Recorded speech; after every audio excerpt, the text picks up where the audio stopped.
Good morning, everyone. Welcome to Sunday Morning Coffee with Lisa. I'm spiritual coach Lisa Hop. For those who are new to my podcast today, please be sure to visit my website. It's www.lisahop.com. That's LISAHOPP.com. It'll show you all my services, all my courses, and all my events. Private sessions, by the way, are available by phone. I do have clients all over the world. So please check it out. I would love it, and I'd love to hear from you. So as always, I'm going to pick a topic to talk about. And today's topic is triggers. And we all have them. It's been quite a week of triggers, hasn't it been? Between Nike, July 4th, Starbucks is the latest one. And that's really the public triggers, not even the private ones that you've been going through from time to time. Triggers are honestly the result of unhealed portions of your subconscious. And there's two ways that we show triggers. They come from fears, and they come from our projection onto others about something that we know we're doing ourselves. So for instance, like me, lying can be a trigger. When I see someone who's lying to people, and I can feel when they're lying, I don't even have to try to look at them to see their body language. I feel it, and my whole body inside gets nauseous and tense and just like repulsed. So it bothers me that I feel that way.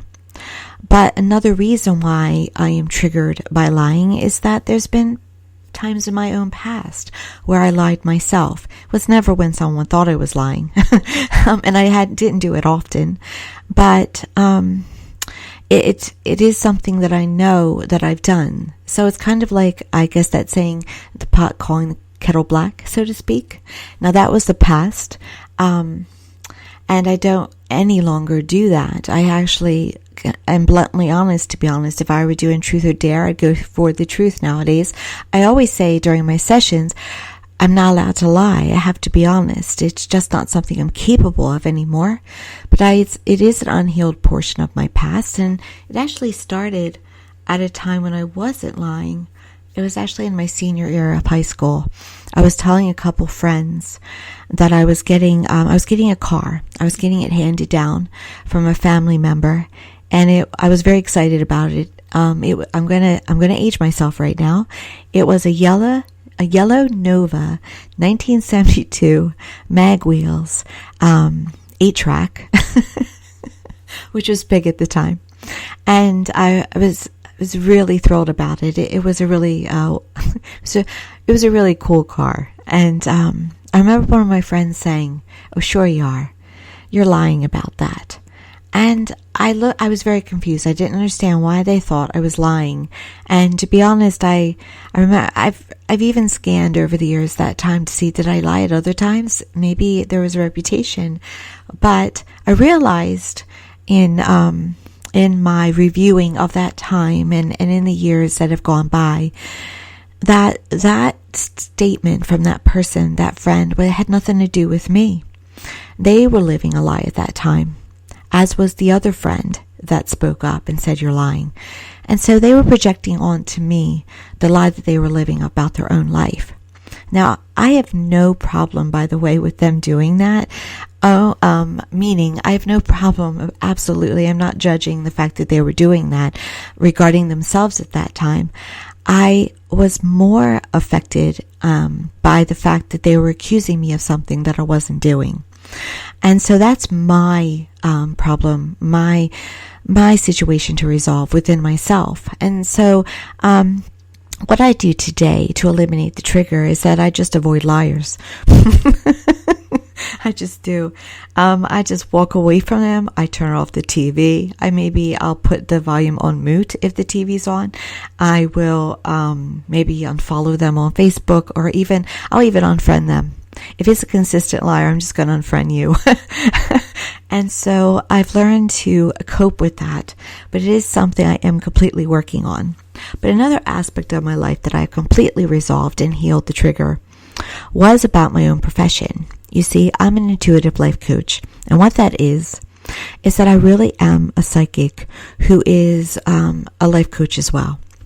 And why I call myself an intuitive life coach and not a psychic is because I know about the law of attraction, and I know about free will. And I know that all of us come here with a blueprint, but we really create our futures by the day. At this very moment, you're creating your tomorrows. So make your thoughts and your feelings and your beliefs very good ones, because you want to put out what you want to get back. Believe in yourself.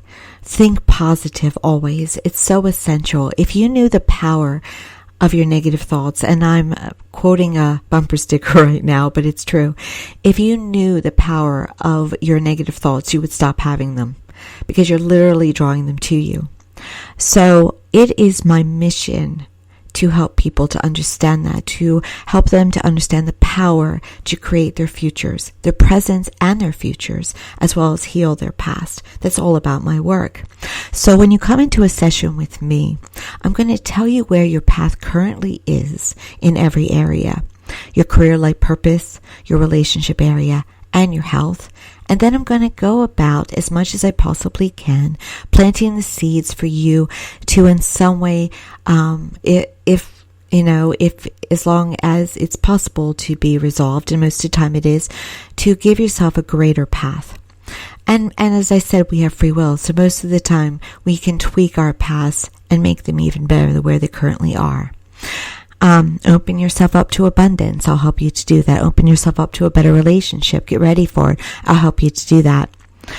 But one of the triggers that I have is that because of my work, I'm often lumped in with other people's judgments about what psychics are. If I read something, they're all fake. If I have someone who's evangelical and very judgmental, that used to trigger me. So I noticed recently, and I believe in my last broadcast, I talked about a woman that was posting Bible passages on my business page on Facebook. Well, I have to say, I noticed the day afterwards that I had no emotional reaction to her. She didn't put any little tightening in my stomach whatsoever.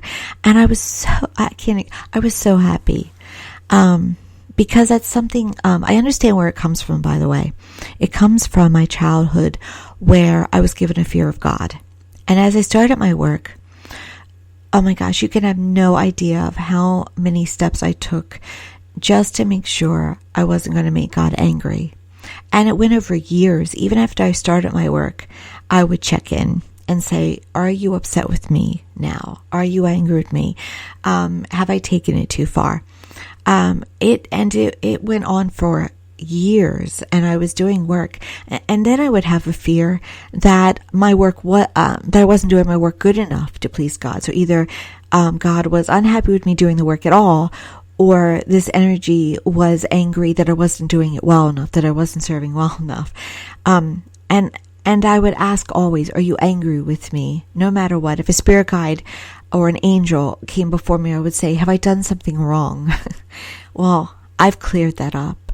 I have healed it, and I've healed it through the understanding of the fact that I'm created in the likeness of image of our Creator, as we all are, that I'm loved unconditionally, that I'm accepted, that I am blessed, that I am adored. And it was literally through having that connection with that energy over time and they kept saying to me, you're fine. You have false humility. You've got to stop it. There's nothing you can do wrong. We are pleased. I mean, all these things. So over time, they literally loved me into letting go of this trigger. And that's a key to all of the letting go of the triggers, is to understand where they're coming from. Why do you react to a shoe being pulled? Is it really about the flag? Is it really about the shoe? Or is it really about the person? And why does that person trigger you? And there's a reason, there's an explanation, and maybe it's not the one that you really want to have. Maybe it'll be hard for you to look at it. Maybe it'll be very painful for you to look at it. But there's a reason for it. And so looking at it, and realize what it is and being honest about it. That's number one step. First step. Second one is giving love to it. Not fighting against things, not being angry, not spreading hatred. Resolving it with love, sending love to it, sending compassion. When people want to judge me for what I do, I just send them love and compassion. I'm getting better with the lying, because when people lie to me, even though I don't want anything to do with them, I'm still going to send them love and compassion. I'm just going to feel empathy for them. You see? I want them to just live honestly. I want them to just love themselves. I just want them to live wide open. You know, there's this picture you often see out on the internet of this dog running. And it says, live your life as if the gates are wide open. That's what everyone should be able to do. Live with the gates wide open. Just own it. Just say it comes from there. It comes from this. It came from my mother. It came from my father. It came from my church. It came from the news. It came from my spouse. It doesn't matter where it comes from. Just send love to it and heal it. And it may take you years, like it took me, to get over my fear of God.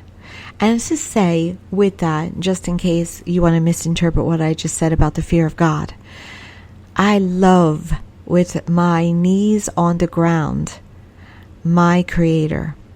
All right? There is a respect. There is an adoration. There is a humility. There is a humbleness. I honor that energy. It's just that I don't have the fear of an anger. I don't have any more the triggers about the lies that were told about that energy, that source, that creator of God as I know it. And so that's what I'm talking about, because it's such love. Heaven is filled with such love. There's no need to fear it. Even when bad things happen, there's always a purpose. And I want to explain that too. We have free will. And there is karma. And what you put out, you do get back. So when bad things happen, heaven will use it, but they will also allow it in order to use it. So that is why sometimes things aren't prevented.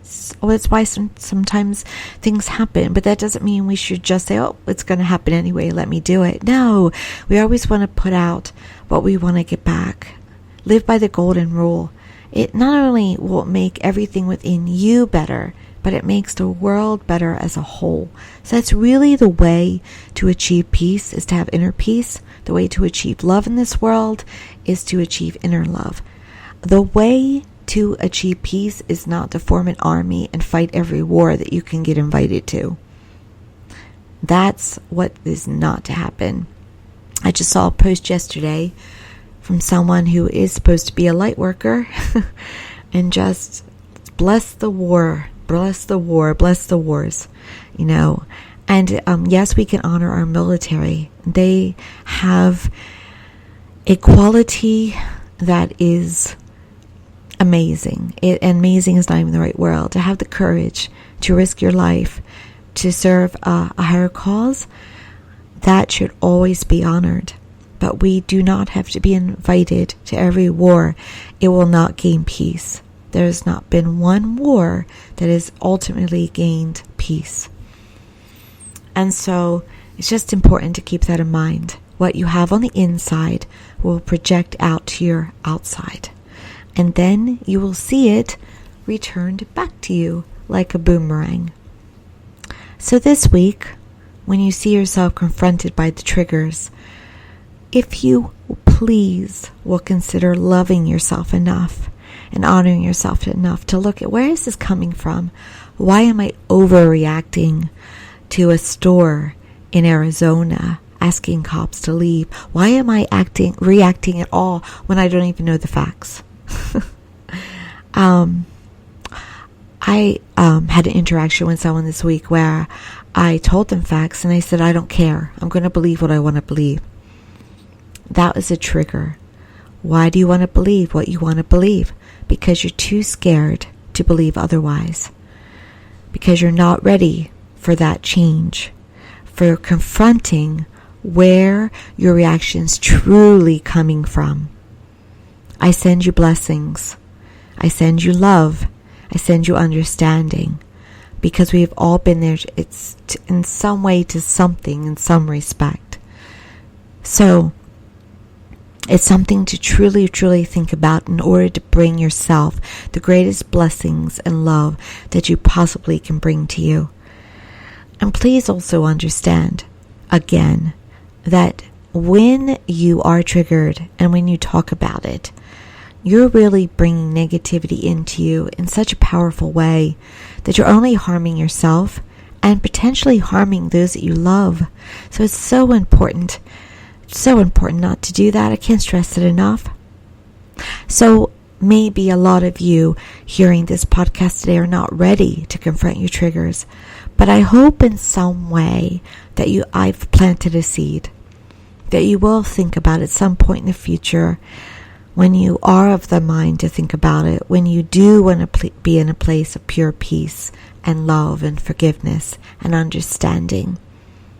You know, the wonderful thing about being in this physical world, this boot camp, as I like to call it, is that it's very diverse.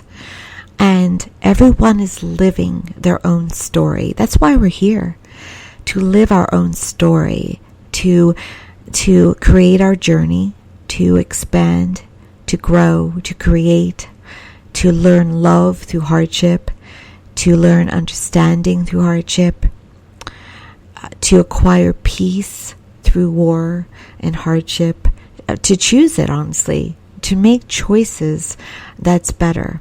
So meaning, when you go through violence, it is so that you can in some way find a seed of love. Or if you see it, it doesn't have to be through experiencing it fully. There's a reason for everything, and every story is different. And we are inherently human beings that can judge. I have judgments myself. The way that I judge is that I judge hate and I judge bigotry, because it just strikes a chord in me, because I know that it is not how heaven is. And also, I am sure in my life I have dealt with my own hate and bigotry myself.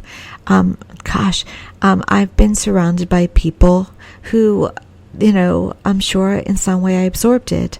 But I have learned to overcome that. And I am not a hateful person. I am not a bigot. I am not a racist. I smile at this moment because I quite honestly quite pleased about that. And I know I'm not. Because I've caught it in the past of those moments, and I've seen it's like my shoulders rise up and I go, where is that coming from? Oh, that's coming from what I was taught, not how I feel. That is not me. And so I have had the seeds of it, but I've overcome it. But there are many people that haven't overcome it yet. So I might be getting off track a little bit and going beyond the triggers, but it's important when you're in the supermarket and you want to judge someone who's using food stamps and assume that they're taking advantage of the system, that maybe they do have 3 jobs and it still isn't enough. Maybe they're just not getting paid enough. It is very easy to judge someone who has faltered in any way, and to say that's not something I would ever do. But you weren't in their shoes. For those who are Christian, or anyone who considers himself pro-life, it is so easy, isn't it, to judge someone who's had an abortion without being in that moment of their time, not understanding the people that I have met who have had abortions didn't think there was another way, didn't think there was an out.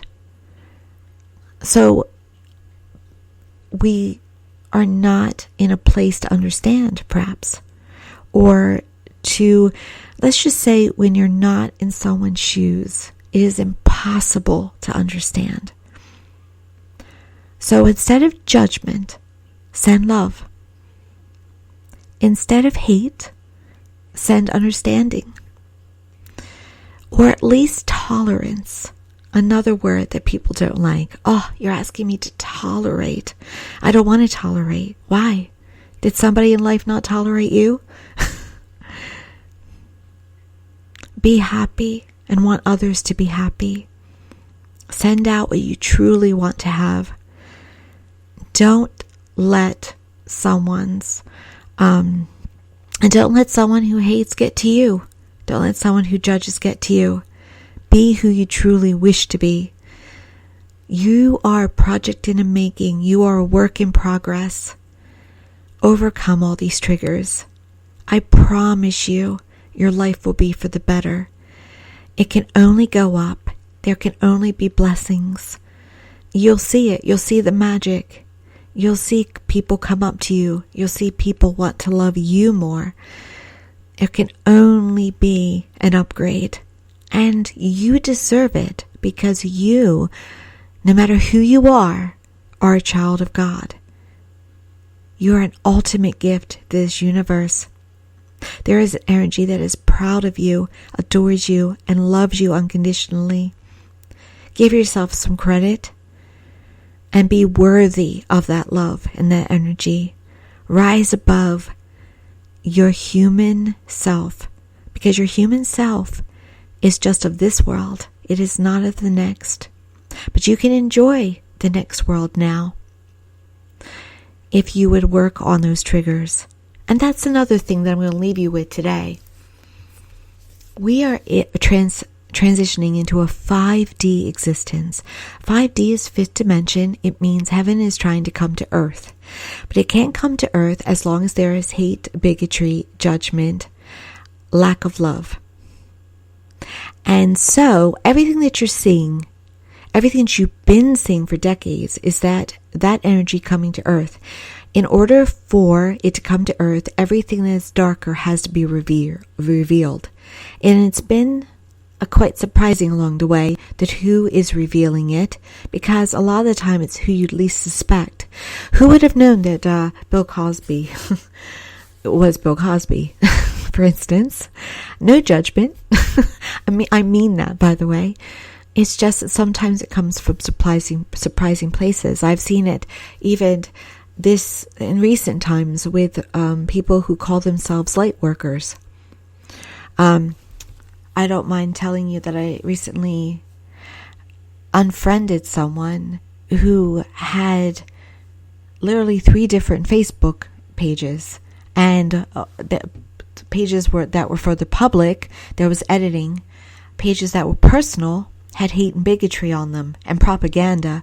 They were living 2 different people. They were doing a duality. And you can be that way, but I felt I didn't want to be a part of the duality. I didn't want to be a part of that person who was not living authentically in such a way, especially when there's someone who serves as a light worker. And so, but there's much of that going on. And so the holy can be unholy, and the unholy, or whom you think would be unholy, can truly be the holy. The ones who are light workers maybe work a bit for the dark. Those who you would assume maybe are unethical, like for instance, that all politicians are liars, not all politicians are corrupt, so don't lump them in together. But sometimes the ones you thought wouldn't be are. And so we always have to listen to our guts and see what's really going on, what's truly going on. Don't be led. Don't be sheep. Don't believe in propaganda. Don't listen to your gut about the internet. Just because you read it doesn't mean it's true. And people will believe what they want to believe. You probably believe what you want to believe. But all shall be revealed. It's being revealed more and more and more and more. We're coming to a time of that. And some of you think it's being revealed in certain ways, and it's not. And some of you will. So there's surprises in store, but it's being revealed. All will be exposed. All will be eradicated. And we are coming to a wonderful time. So, if you're one that believes in the Bible, you may call this a time of revelations, but it is not scary.